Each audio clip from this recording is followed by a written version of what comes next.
let's get to the internet this week. The internet by Justin Kraft featuring Christian Pulisic. It's the Christian. Have we heard him say it? America's Christian. America's Christian. I don't know. That's a good question. I'm going to Google that one. We'll get that, yeah. This, my favorite thing from the internet this week was a personal Snapchat from Christian that I believe was on his Snapchat story. That somebody that is on his Snapchat story grabbed a screenshot of and then started circulating it all around Twitter, all around Instagram. It's a pretty dope selfie of him, which he's got a dope tattoo sleeve. My man is inked up. Facts. Very nice work. And it's a picture of him laying in the hospital bed with his warm-up on, one fist in the air. Caption, "So fucking proud of my guys. I'll be ready next Saturday. Don't worry." And just, that's a dope picture. Yeah. That just adds to the lore that is The that lore, goal. yeah. That is that win, getting out of group stage. That adds to the legend that will be Christian Pulisic. Hell yeah. Pulisic or whatever. Yeah, we got. I also would not want to be that like friend on the private Snapchat story that screenshotted it and then leaked it, because you know he can go and look back at that story and see the screenshot, yeah. so he can narrow it down and figure out who the fuck it was. But at the same time, that's pretty sick. Like, I feel like I wouldn't be mad at all. You know what I mean? I wouldn't be putting that on my private story. I'd be putting that on my Instagram Yeah, so story. fucking proud. Yeah. Come on now. Did you get a chance to look at my internet featuring? I am looking at that right now. Yes. Take me a picture. So on the Washington Commanders, we have our big homie, who I actually don't know personally at all. It's loading here. Brian Robinson. I have no clue what position he plays on the Washington Commanders. Oh, you don't know who Brian Robinson is? Nah, bro. Hit me with who it is. Bro, he was their first round draft pick. He's a running back. And he's the dude that got shot in a carjacking at the beginning of the season. He got shot 3 times. Oh my God. Like during the preseason, and he started his first game, I want to say like week 6 or 7. Holy shit.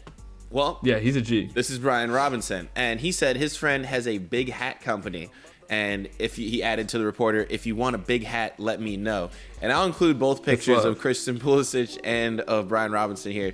But no, bro has the biggest fucking just fitted cap I've ever seen in my life. It's probably 2 times the size of his head. But it's fucking hilarious. I wonder how much a big hat would cost.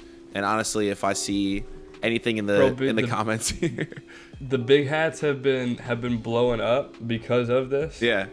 Scott Van Pelt had one. That's awesome. On like Sports Center. There was a couple of other people that had them. Kuznetsov for the Capitals had one. Let's see. Brian Robinson helps big hat sales skyrocket. Let's go. According to TMZ. Scott Van Pelt had one. Noggin Boss is the company. Okay. Apparently. Cool. And they've got some big ass heads and some big ass hats to boot.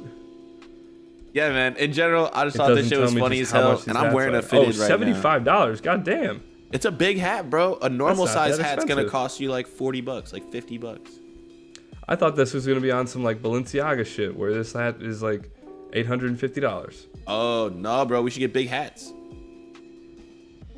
That might be an F1 purchase. All right. Well, we'll see. We'll have to see. From there, what we got next? New albums. Slide in some albums.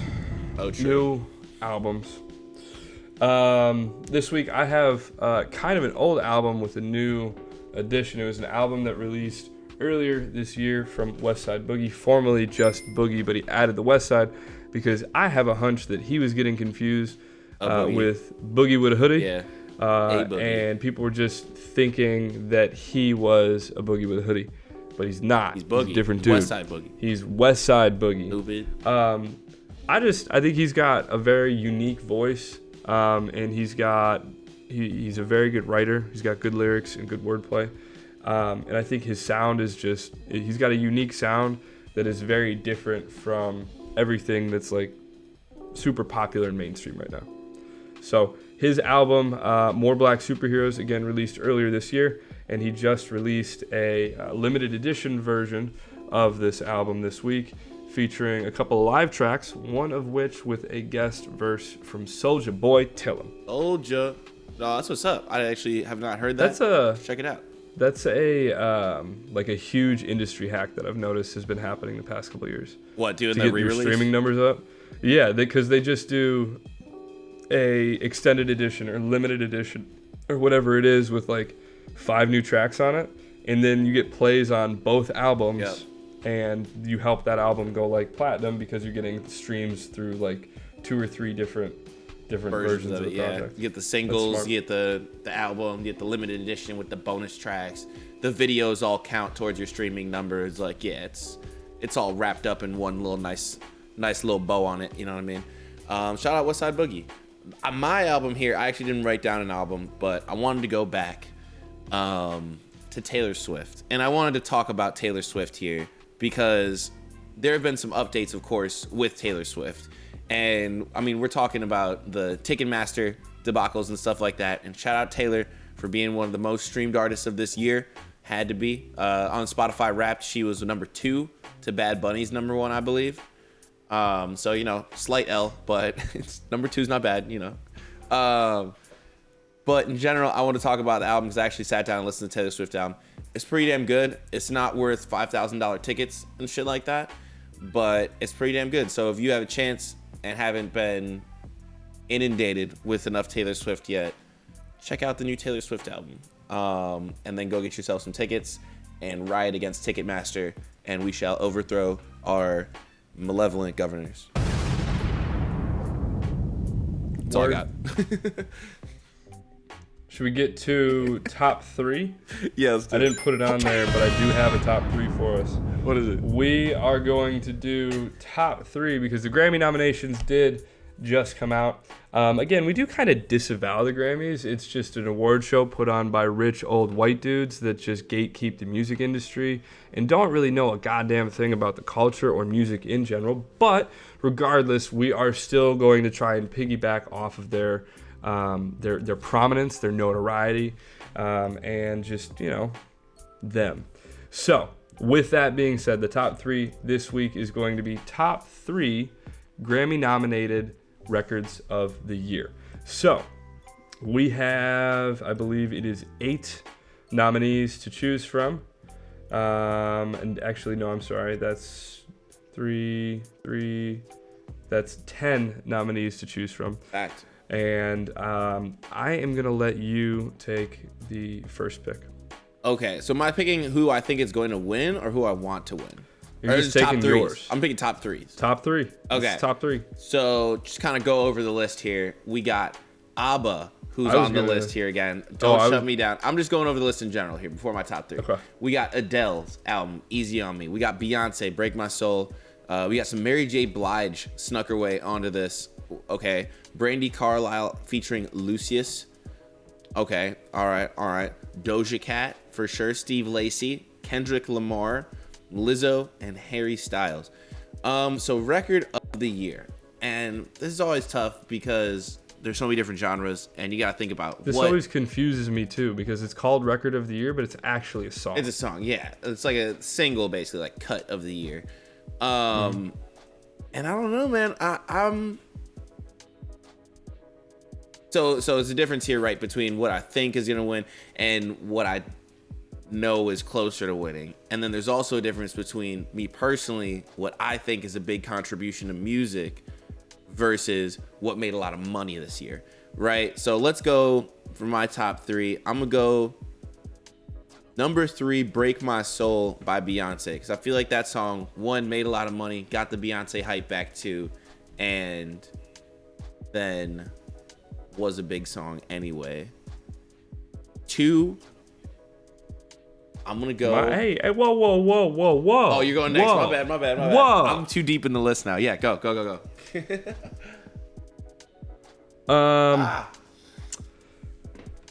I am gonna go with the song that I think was the most boppable song of these nominees, and I'm going As It Was, Harry Styles. Okay. That album is dope, and that song it's a catchy pop radio bop. Yeah, it's a good song. It's a good song.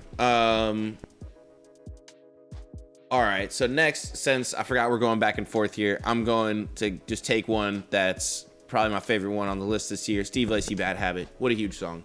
Just going nuts. Yeah, exactly. You have to take them while they're hot. You know what I mean? I was drafting with my heart, and I should have been drafting competitively against you and knowing where you were going to go. Okay. Well, with that being said, I'm going to go with... I'm gonna take The Heart Part 5 by Kendrick Lamar. I think that album was fantastic. It was one of, I would say, top 3 projects for Kendrick all time. And I think it's much better than the rest of the pickings that we got here. I don't know, man. The Heart Part 5, like, I get that the album was one thing, but that actual song doesn't feel like it was that huge. Not even big this year, but that even like influential. You know what I mean? It was the return of Kendrick, yeah, but it's like, I don't know. I feel like just like Mary J. Blige, maybe that song doesn't necessarily deserve to be on this nominees list to me. You know what I mean? In the same way, ABBA can go fuck themselves. I love Adele. That Adele song is really good. So I'm going to go with Adele for my last pick. This is an easy on me by Adele household. And no one else is stacking up. And I think I would have chose Adele over Kendrick Lamar too. Boom. Fair enough.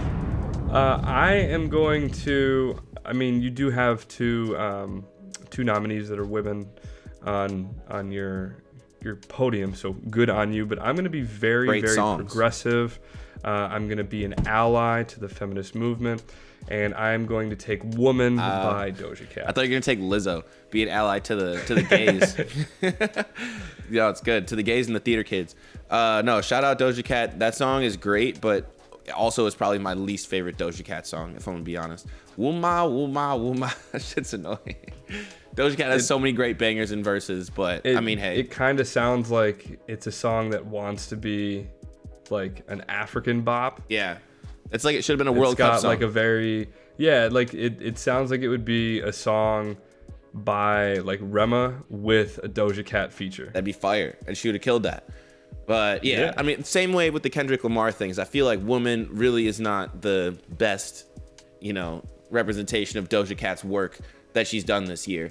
But if that's the song that's the biggest, or that's the song that they picked and nominated, like, all right, but that sucks because, like, I don't think Kendrick is going to win for The Heart Part 5 the same way I don't think that Doja Cat's going to win for Woman. You know what I mean? It's like they had better songs, in my opinion, that could have been put up there. But who do you actually think is going to win this this Grammy? Who do I actually think is going to win this Grammy? I want to say Kendrick because they've done Kendrick so dirty for so long, and this is rumored to be his last TDE album and project, which leads one to believe, could this be his last project, and is he going to make like the smart decision that a lot of artists don't make and leave while he's on top? But history says that it's going to be Harry Styles. Harry Styles is a good... I mean, yeah, the As It Was, like, everything about As It Was huge as it comes to the Harry Styles also fandom. A good, very, what's the word I'm looking for? Big favorite. Heavy favorite. I think the favorites to win are Harry Styles, Beyonce, Adele. Easy on Me is a big one from this year. It's towards the beginning of the year that it came out, though. So that's why a lot of people, like, Break My Soul was in the summer. Mm-hmm. Like, people remember that. As It Was over the summer. Easy on Me was definitely beginning of the year, so it's kind of tough. But I think ABBA's out for sure. Adele, Beyonce, Harry Styles are going to be the top ones. Lizzo, I think, is also out with About Damn Time. I would say probably Harry Styles, too. If Harry Styles wins, I'm going to feel good about it. Yeah, because I feel like that album as a whole, that album dominated this year. You think that's going to be album of the year? I think that'll be album of the year as well. Yeah. We make sure that was, I assume it was nominated. Why is Mary J. Blige so loved on these? Yeah, Harry Styles. I legitimately have not listened to a single song off of that album. Mr. Morale is up for album of the year, though, which is interesting. Is it? Yeah. but it's also against Harry Styles and Bad Bunny, bro. The Bad Bunny album was giant. Bad Bunny could. Adele's album came out. This could be a political play for them to take Bad Bunny or give it to Bad Bunny. My biggest gripe with the Grammys this year is that Machine Gun Kelly is nominated for Best Rock Album with Main Street Sellout, which is just laughable because that album was hot garbage and he didn't get a single Grammy nominee for Tickets to My Downfall, and that album just literally took over all of music for the entire year, and he didn't even get a fucking Grammy nomination. But same thing with the Kendrick thing is like you miss your Grammy the year that you actually deserved it or whatever, and then you get it that next album or whatever it is. And it's like they've done that to a lot of artists, so I don't know. At least he's getting nominated and stuff. We'll see. But I mean, same thing with the Doja Cat and Kendrick Lamar. You know what I mean? Like I do wish that Tickets to My Downfall at least got the nominations and shit like that, because it's like it's just not as good now. I think, Tickets to My Downfall, legitimately, you could have made a very solid case, like, backed up by streaming numbers for that album to be nominated for Album of the Year, like, overall. Well. Because that album did fucking numbers, and Main Street Sellout was a flop.